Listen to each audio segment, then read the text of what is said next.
High guys, welcome back my YouTube channel মিথুনৰ vlogs. পুনৰ এটা নতুন ভিডিঅ'লৈ আপোনালোক সকলোকে স্বাগতম জনাইছোঁ। বন্ধুসকল, যিখিনি ল'ৰা ছোৱালী বা যিসকল কেণ্ডিডেটে এই নতুনকৈ অসম পুলিচত এপ্লাই অনলাইন কৰিছে, তেওঁলোকৰ কাৰণে এই ভিডিঅ'টো বহুত বেছি ইম্পৰ্টেণ্ট। হয়তো তেওঁলোকে নাজানিব পাৰে আৰু হয়তো বহুতে জানিব পাৰে। বন্ধুসকল, প্ৰথমতে কৈ দিছোঁ যে যোনসকলে জানে বা যোনসকলে গম পায়, তো তেওঁলোকে এই ভিডিঅ'টো নাচালে হ'ব।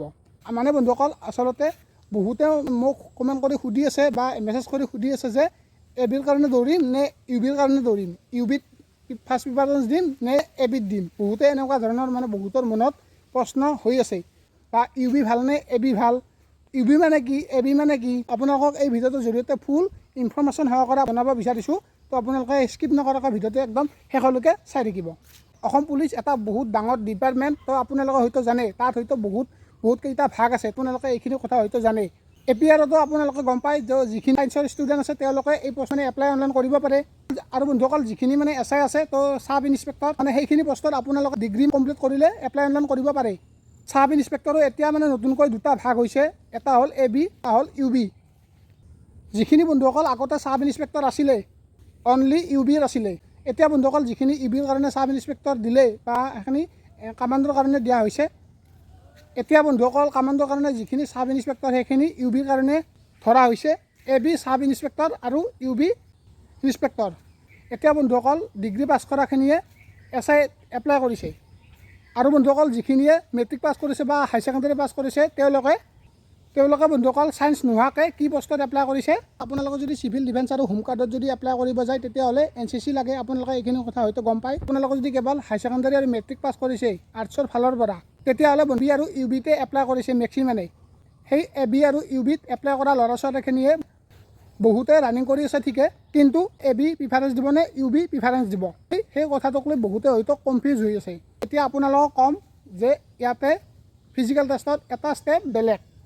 এ বি আৰু ইউ বিৰ বাবে ৰানিংটো ছেম, লং জাম্পটো ছেম, কিন্তু বন্ধুসকল ইয়াতে চিনাপটো আছে কেৱল ইউ বিৰ বাবে, য'ত নেকি আপোনালোকে 60 মাৰ্কৰ ফিজিকেল টেষ্ট দিব। এ বিৰ বাবে 40 মাৰ্কছৰ ওপৰত ইয়াৰে ফিজিকেল টেষ্টটো হ'ব।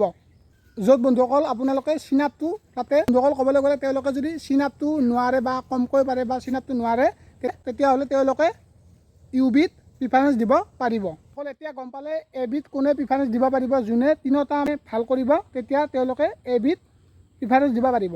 যোনসকলে চিনাপটো এক্সিলেণ্ট মাৰিব নোৱাৰে, তেওঁলোকে ইউ বিত প্ৰিফাৰেঞ্চ দিব পাৰিব। এতিয়া আপোনালোকে গম পালে যে এ বিত কোনে প্ৰিফাৰেঞ্চ দিব পাৰিব, যোনে তিনিটা এক্সিলেণ্ট মাৰিব পাৰিব।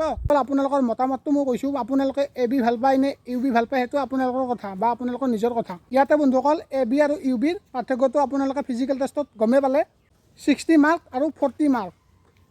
এতিয়া বন্ধুসকল, আপোনালোকে এ বি ভাল পায় নে ইউ বি ভাল পায়, সেইটো বন্ধুসকল আপোনালোকৰ নিজৰ ওপৰত ডিপেণ্ড কৰিব। মই একদম সহজ ভাষাত আপোনালোকক বুজাবলৈ চেষ্টা কৰিছোঁ। বন্ধুসকল, এটা বন্দুকধাৰী আৰু এটা বন্দুক নলয় বুলি ক'ব পাৰি। বন্ধুসকল, আচলতে যিটো এ বি আছে, তেওঁলোকে হাথিয়াৰ ইউজ কৰি থাকিব পাৰিব। ক'বলৈ গ'লে এটাই অফিচিয়েলি কাম কৰিব আৰু এটাই হাথিয়াৰ থাকিলে তেওঁলোকে ডিউটিও কৰিব, হাথিয়াৰৰ লগত তেওঁলোকে ডিউটিও কৰিব পাৰিব। তো বন্ধুসকল, আপোনালোকে যদি হাথিয়াৰ ভাল পায়, তেতিয়াহ'লে আপোনালোকে এ বিত চিলেক্ট কৰক।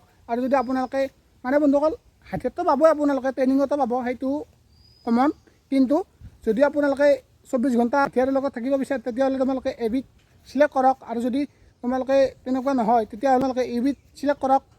এই কথাখিনি এটা চিম্পুল ভাষাত মই বুজাবলৈ চেষ্টা কৰিছোঁ। এটা হৈছে অস্ত্ৰধাৰী আৰু এটা হৈছে অসহস্ত্ৰধাৰী। আপোনালোকে এইখিনি কথা আপোনালোকৰ নিজৰ ওপৰত ডিপেণ্ড কৰিব যে আপোনালোকে বন্দুক 24 ঘণ্টাটো ভাল পায় নে আপোনালোকে 12 ঘণ্টাত ট্ৰেইনিঙৰ সেইটো কথাটো আপোনালোকে ভাল পায়।